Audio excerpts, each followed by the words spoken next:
Ryan, kumusta na ang sitwasyon dyan? At posible ba na madagdagan pa yung mga barangay na lubog sa baha?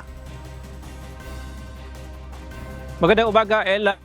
Maaraw pero binabaha. Ito ang sitwasyon ngayon dito sa Tuguegarao City at hindi malayo ang posibilidad na maragdagan pa yung 32 barangay na inabutan na ng baha dito sa syudad dahil patuloy pa rin na nasa critical level ang level ng tubig sa Cagayan River.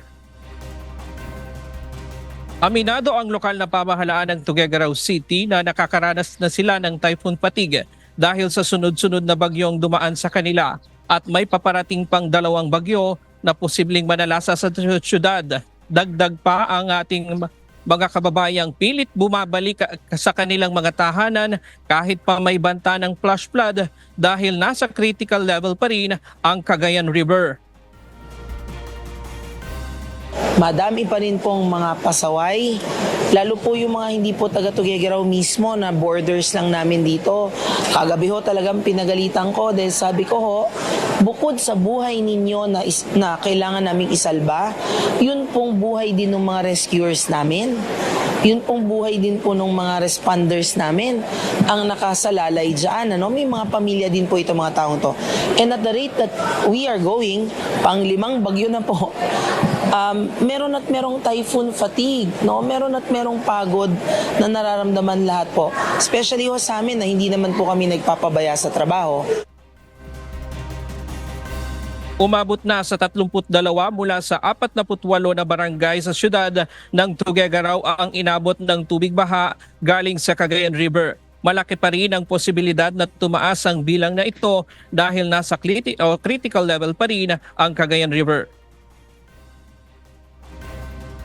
Ang sabi natin sa tao, tandaan nyo, nung nag-umpisa ang bagyong Nika, ang level po ng tubig ng Cagayan River sa Buntun Bridge is 3 meters lamang. Natapos po ang Nika, nasa 11.3 meters tayo. Ngayon ho, pumasok si Ophel. Pagsabay po ang pag-ulan sa Cagayan at pag-ulan sa Isabela, yung 11.3 po na yan ay aangat. Ang critical level po namin is 11 meters. Ella, na-wash out ang lahat ng sakahan sa Tuguegarao bagamat nasa land preparation pa lamang sila para sa pagtatanim. Malaki na rin ang kanilang ginagastos para dito. Nasa mahigit 2,000 ang magsasaka sa Tuguegarao City. Apektado na rin ang ating mga kababayan na tricycle driver na nasa 8,000 dahil sa sunod-sunod na pagkakansela ng suspensyon ng pasok at trabaho dito sa syudad. Mayroon na lamang 10,000 relief packs ang syudad na ipamimigay na rin ngayong araw. Kaya naman humihingi na ng tulong sa national government para sa replenishment ang lokal na pamahalaan ng Tuguegarao City.